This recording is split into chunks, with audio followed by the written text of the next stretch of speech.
Hello students, welcome to biogenomics. आज इस lecture number 3 में हम क्रोमेटिन फाइबर के टाइप्स को पढ़ेंगे। टॉपिक स्टार्ट करने से पहले एक छोटा सा सजेशन है कि आप इस लेक्चर को नोट भी करें। जब आप ऐसा करेंगे तो एक बेहतर कमांड मिलेगा टॉपिक के ऊपर और आप टफ क्वेश्चन को भी बहुत आसानी से बना लेंगे, क्योंकि पढ़ाई कंप्लीट तब मानी जाती है जब आप पढ़ते हो, खुद से लिखते हो और फिर बाद में फ्री टाइम में उसके ऊपर सोचते हो। Okay, next. अब हमें पढ़ना है क्रोमेटिन फाइबर के टाइप्स को। तो क्रोमेटिन फाइबर को हम दो कैटेगरी में बांटते हैं। पहला यूक्रोमेटिन और दूसरा हेट्रोक्रोमेटिन। तो क्रोमेटिन फाइबर का दो टाइप, यूक्रोमेटिन और हेट्रोक्रोमेटिन। खूब बारीकी से समझना है ताकि कहीं पे भी कोई डाउट नहीं रहे। इस दोनों चीज को समझने के लिए सबसे पहले मैं ये कह रहा हूं कि किसी सेल के सेल साइकिल को हम लोग थोड़ा सा रेफरेंस लें सेल साइकिल का। कि सेल साइकिल को हम दो पार्ट में बांटते हैं, इंटरफेस और दूसरा क्या, माइटोटिक फेस। तो interface and mitotic face. Interphase stage में सेल के न्यूक्लियस के अंदर क्रोमोसोम को हम जब देखते हैं तो यह क्रोमोसोम एक्सटेंडेड फॉर्म में होता है। किसके तुलना में? मेटाफेज स्टेज के क्रोमोसोम के तुलना में यह बहुत ज्यादा एक्सटेंडेड होता है, फैला हुआ होता है। यहां पर क्रोमेटिन फाइबर का कॉइलिंग कंडेंसेशन होगा, यहां पे भी, लेकिन यहां पर कॉइलिंग कंडेंसेशन काफी हायर लेवल पर होगा और ये काफी थिक स्ट्रक्चर को प्रोड्यूस करेगा जिसको हम क्रोमोसोम कह रहे हैं। और यहां पर ये क्रोमोसोम के पास प्रेजेंट क्रोमेटिन फाइबर है ना, एक्सटेंडेड फॉर्म में होगा। बहुत ज्यादा कॉइलिंग की बात नहीं करेंगे। इसका क्लियर मतलब मैं ये कह रहा हूं कि जितने लेवल की कॉइलिंग इस माइटोटिक फेज के दरमियान रहती है क्रोमेटिन फाइबर का, उतना नहीं रहेगा। तो इंटरफेज स्टेज में इस क्रोमेटिन फाइबर का वह पार्ट जो एक्सटेंडेड है, फैला हुआ है, जैसे यहां पर देखें क्रोमेटिन फाइबर का यह पार्ट हाईली एक्सटेंडेड है, इसे हम यूक्रोमेटिन कहते हैं। तो यूक्रोमेटिन क्रोमेटिन फाइबर का एक्सटेंडेड पार्ट हो गया। और हम हेट्रोक्रोमेटिन की बात करें तो यहां पर यह हेट्रोक्रोमेटिन ये इंटरफेज स्टेज में भी हाईली क्वाइल्ड फॉर्म में रहेगा। तो एक बात पूरी तरीके से याद रखना है, क्या, कि माइटोटिक फेज के दरमियान जितने भी क्रोमोसोम हैं सबके क्रोमेटिन फाइबर हाईली क्वाइल्ड होंगे, हाईली कंडेंस्ड होंगे, लेकिन इंटरफेज स्टेज में ये एक्सटेंडेड फॉर्म में रहेगा।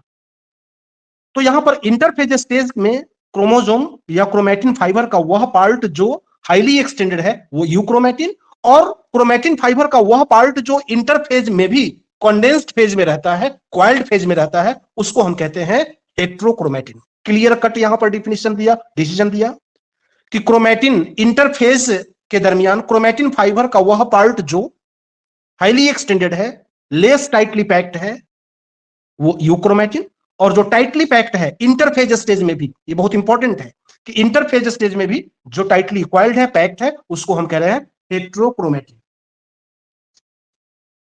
अब देखो यहां पर तो सबसे पहले हम बात कर रहे हैं यहां पर यूक्रोमेटिन की। तो सबसे पहले हम देखेंगे यूक्रोमेटिन को। तो पहले नंबर पे मैं दे देता हूं यूक्रोमेटिन, एक नंबर पे हम लोग बात करेंगे यूक्रोमेटिन की। यूक्रोमेटिन की यूक्रोमेटिन की तो इसके विषय में हम क्या क्या लिख दें कि ये लेस टाइटली पैक्ड होगा, इज लेस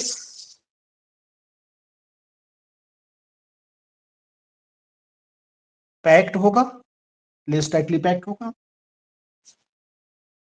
और जब ये ज्यादा क्वाइल्ड नहीं है तो इस सेक्शन में, इस पार्ट में कम अमाउंट में डीएनए होगा और वो कम स्टेन को रिटेन करेगा, इसलिए ये हेट्रोक्रोमेटिन के तुलना में कैसा दिखेगा, लाइटर दिखेगा। तो हेट्रोक्रोमेटिन ये डार्कर होगा और यूक्रोमेटिन कैसा होगा, लाइटर होगा। हम सबकी बात कर रहे हैं। तो इज लेस टाइटली पैक्ड, ये पहली बात हो गई। दूसरी बात, इज लाइटली स्टेनिंग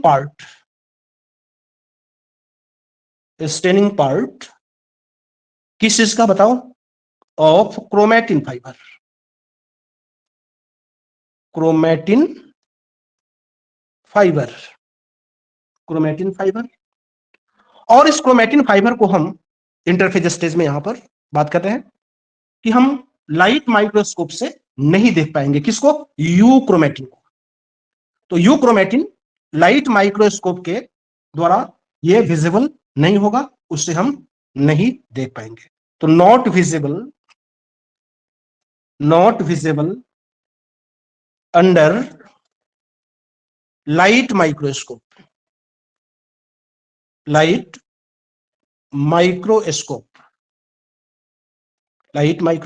और इस यूक्रोमेटिन से कंसर्न सबसे इंपॉर्टेंट बात देखो कि यहां पे present chromatin fibre highly extended है, तो उस कंडीशन में इसके जीन का एक्सप्रेशन होगा, यानी कि यूक्रोमेटिन जेनेटिकली एक्टिव होता है। तो इज जेनेटिकली कैसा होगा, एक्टिव, जेनेटिकली एक्टिव होगा। और जेनेटिकली एक्टिव होने का क्या मतलब हुआ कि इस यूक्रोमेटिन के पास में प्रेजेंट जो जीन है उसका ट्रांसक्रिप्शन होगा, यानी कि इसके पास में प्रेजेंट जो डीएनए है इसका पहले क्या होगा, ट्रांसक्रिप्शन होगा। और ट्रांसक्रिप्शन होगा तब उस कंडीशन में यहां पे आरएनए का फॉर्मेशन होगा और फिर इसका ट्रांसलेशन होगा तो किसी खास प्रोटीन का फॉर्मेशन होगा। तो याद रखना है कि यूक्रोमेटिन ये जेनेटिकली एक्टिव होगा, यानी कि इसके पास में प्रेजेंट डीएनए का ट्रांसक्रिप्शन होगा, आरएनए बनेगा, फिर वो पार्टिसिपेट करेगा ट्रांसलेशन में और वहां पर प्रोटीन का फॉर्मेशन करेगा।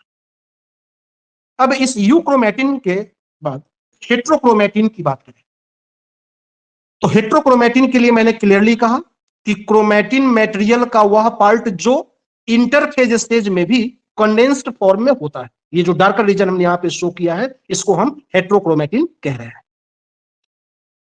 तो इंटरफेज स्टेज में भी यह कंडेंस्ड फेज में रहेगा, जबकि बाकी के जो क्रोमेटिन फाइबर के पार्ट है वो एक्सटेंडेड फॉर्म में रहेगा। तो सेकेंड हम लोग बात करना चाहते हैं हेट्रोक्रोमेटिन की। तो सबसे पहले कि इस हेट्रोक्रोमेटिन को डिफाइन करने का काम किया था हिट्स ने। तो डिफाइंड बाई किसने डिफाइन किया था, हिट्स ने, HEITZ। और इसके लिए सबसे पहला कमेंट हम लोग क्या लिखें कि ये कैसा होगा, एक्सटेंडेड होगा या कंडेंस्ड होगा इंटरफेज में। तो ये कंडेंस्ड फेज में होगा, remains condensed during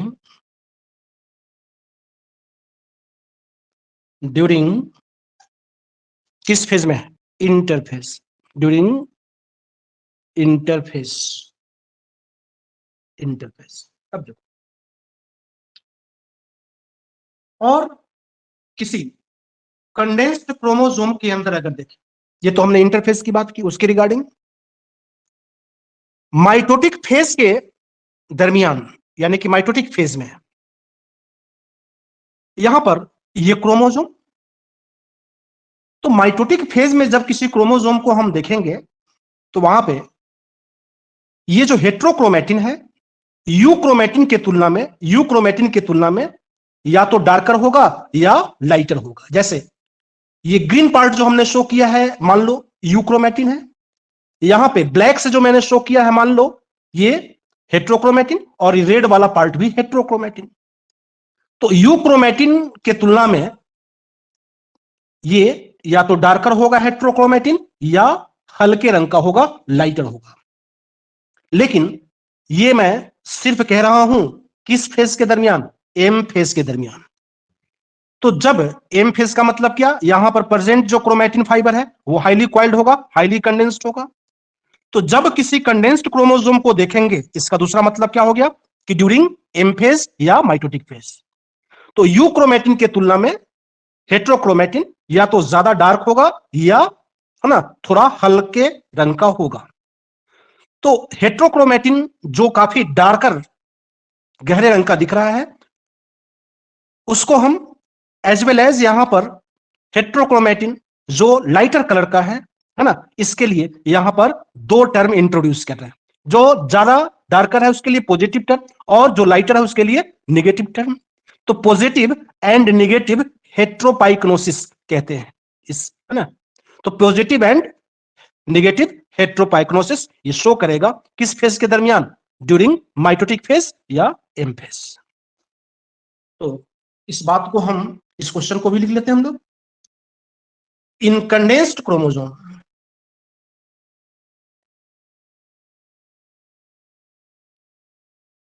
condensed chromosome, chromosome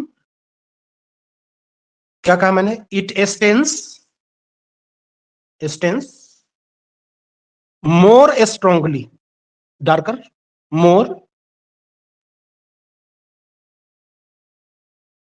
और दूसरा वाला पार्ट कैसा था, लाइटर था, और मोर लाइटर किसके तुलना में, यूक्रोमेटिन की तुलना में, with respect to euchromatin, euchromatin, that is called, और इसी के लिए हम क्या कर बोलो, दैट इज कॉल्ड पॉजिटिव और negative हेट्रोपाइक्नोसिस,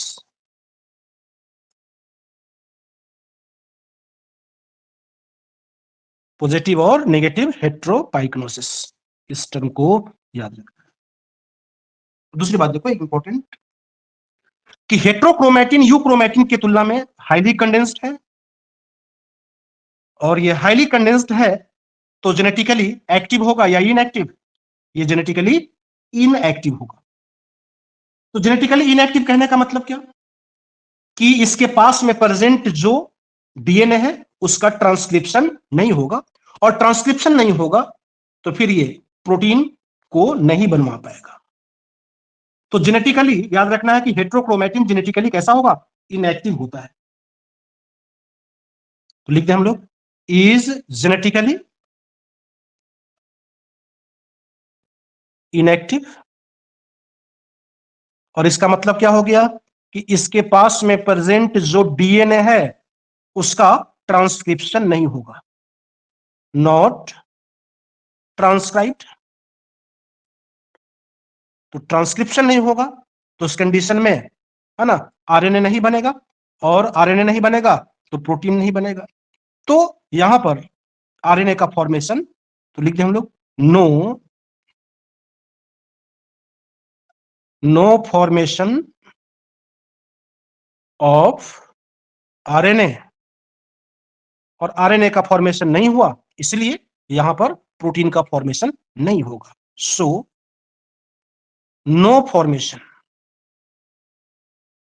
formation of protein, protein, इसलिए हम कहते हैं कि हेट्रोक्रोमेटिन जेनेटिकली इनएक्टिव होता है, हेट्रोक्रोमेटिन जेनेटिकली इनएक्टिव। क्लियर है इतनी बात। अब आगे हम बात करना चाहते हैं कि हेट्रोक्रोमेटिन को हम दो कैटेगरी में बांटते हैं, पहला फैकल्टेटिव हेट्रोक्रोमेटिन और दूसरा कंस्टिट्यूटिव हेट्रोक्रोमेटिन। तो ये हेट्रोक्रोमेटिन दो टाइप का होगा, पहला फैकल्टेटिव,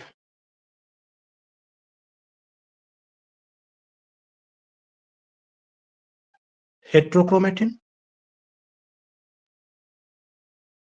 क्रोमैटिन, और दूसरा जो होगा उसे कहते हैं कंस्टिट्यूटिव हेट्रोक्रोमैटिन।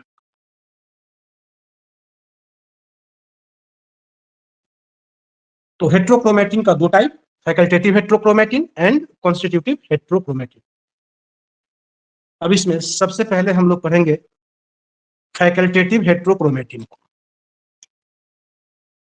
तो पहले हम लोग टॉपिक दे देते हैं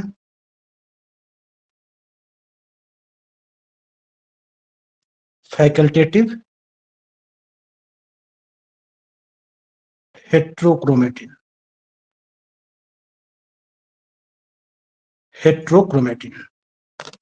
फैकल्टेटिव हेट्रोक्रोमैटिन, और इसे सावधानी से समझना है।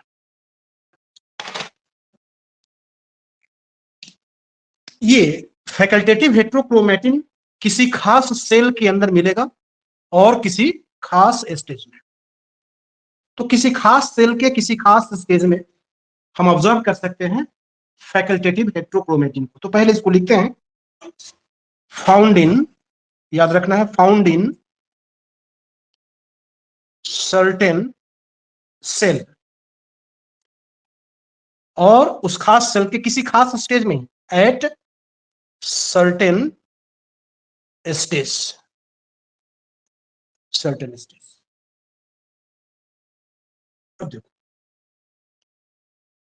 Certain stage of development.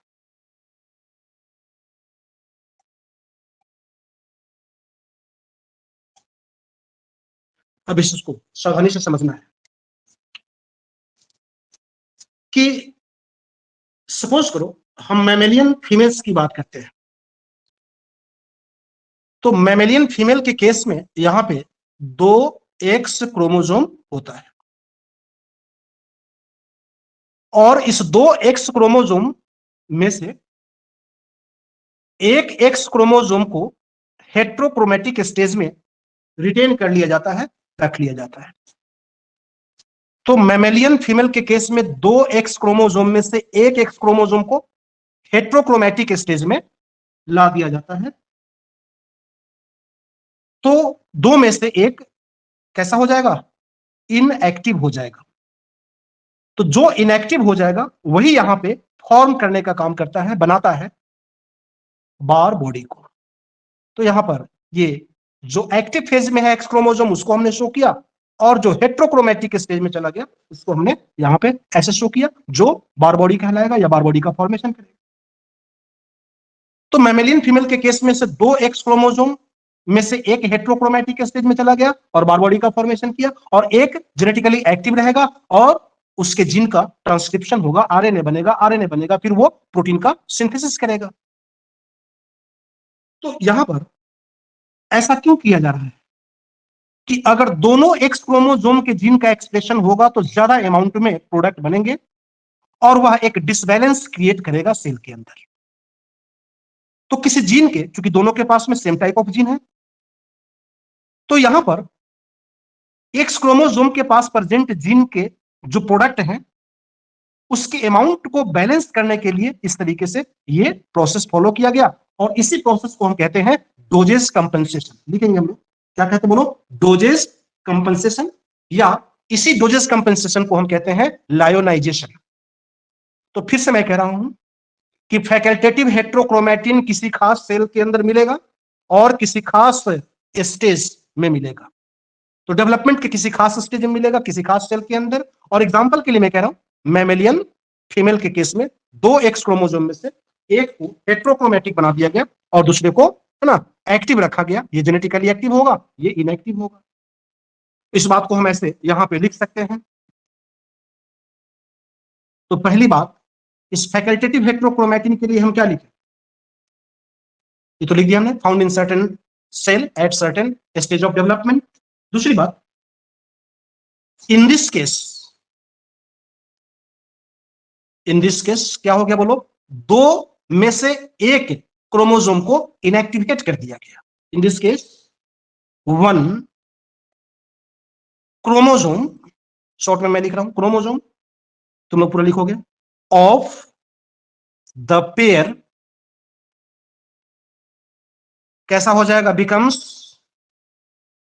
बताओ एक्टिव या inactive, becomes inactive, inactive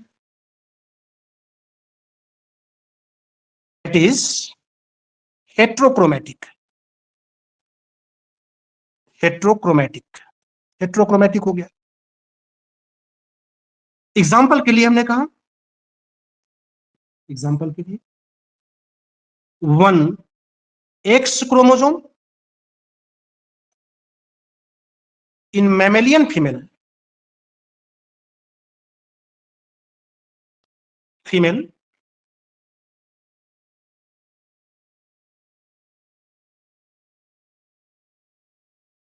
is active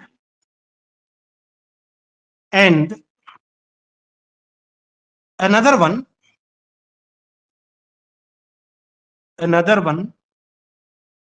becomes कैसा, इनएक्टिव, इनएक्टिव और हेट्रोक्रोमेटिक,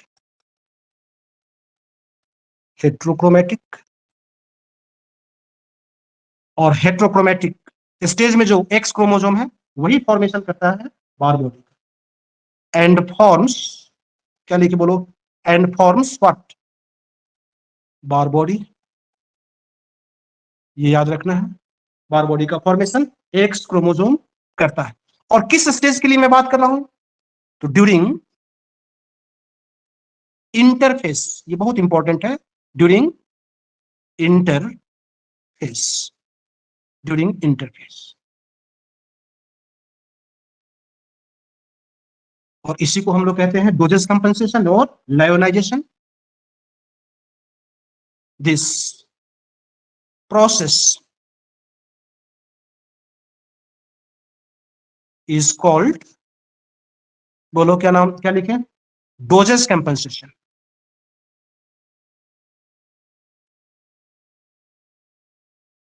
कंपनसेशन और लायोनाइजेशन,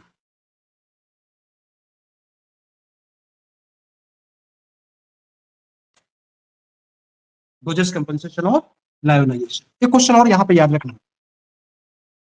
तो 2 एक्स क्रोमोसोम था तो कितने बार बॉडी का फॉर्मेशन हुआ, एक। अगर 3 एक्स क्रोमोसोम होगा तो यहां पर 2 बार बॉडी का फॉर्मेशन होता, और 4 एक्स क्रोमोसोम होता तो 3 बार बॉडी का फॉर्मेशन होता। तो इस कंडीशन में अगर यहां पर कहा जाए कि number of Barr body, number of Barr body कितना होगा, किस बात पे डिपेंड करेगा, तो इसका वैल्यू हम निकाल सकते हैं। तो एक्स क्रोमोसोम का जो टोटल नंबर है उसमें एक माइनस कर देंगे तो हमें बार बॉडी का नंबर पता चलेगा। और यदि बार बॉडी का नंबर दिया हुआ है तो एक्स क्रोमोसोम का total number of X chromosome कितना हो जाएगा, बार बॉडी प्लस 1। इसी तरीके से यहां पर भी लिख सकते हैं, नंबर ऑफ एक्स क्रोमोसोम, ये कितना हो जाएगा, will be equal to total number of Barr body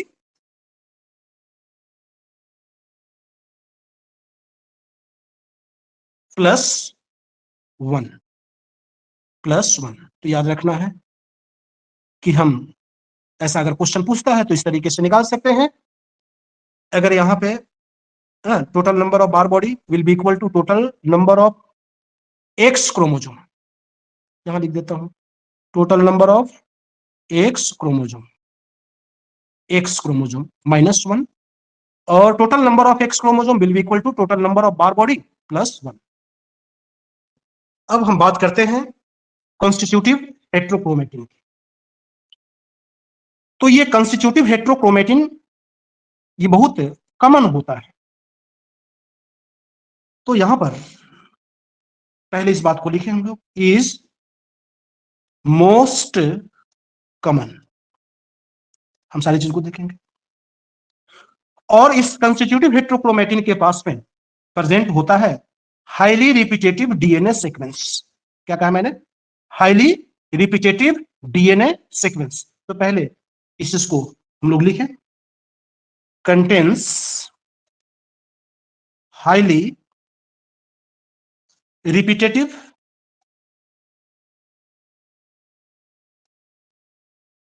DNA sequence. देखो, तो हम यहां पर हाईली रिपीटेटिव डीएनए सीक्वेंस की बात कर रहे हैं। हम आगे इसकी चर्चा करते हैं, इस पर काम करते हैं। और ये कंस्टिट्यूटिव हेट्रोक्रोमेटिन क्रोमोसोम के किसी मॉर्फोलॉजिकल इंटाइटी को क्रिएट करेगा, स्ट्रक्चर को क्रिएट करेगा, क्रोमोसोम के किसी मॉर्फोलॉजिकल व्यू को क्रिएट करेगा और ये बनाने का काम करेगा सेंट्रोमियर को एज वेल एज टेलोमियर को। तो इसलिए हम ऐसा लिख रहे हैं कि ये पाया जाएगा किसके पास में, क्रोमोसोम के सेंट्रोमियर के पास में और टेलोमियर के पास में। और ये मेन पार्ट होगा किसका, हेट्रोक्रोमेटिन का। तो हम ऐसे लिखते हैं फाउंड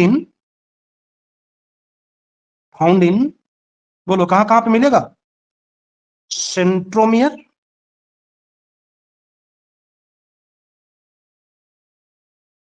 टेलोमियर एंड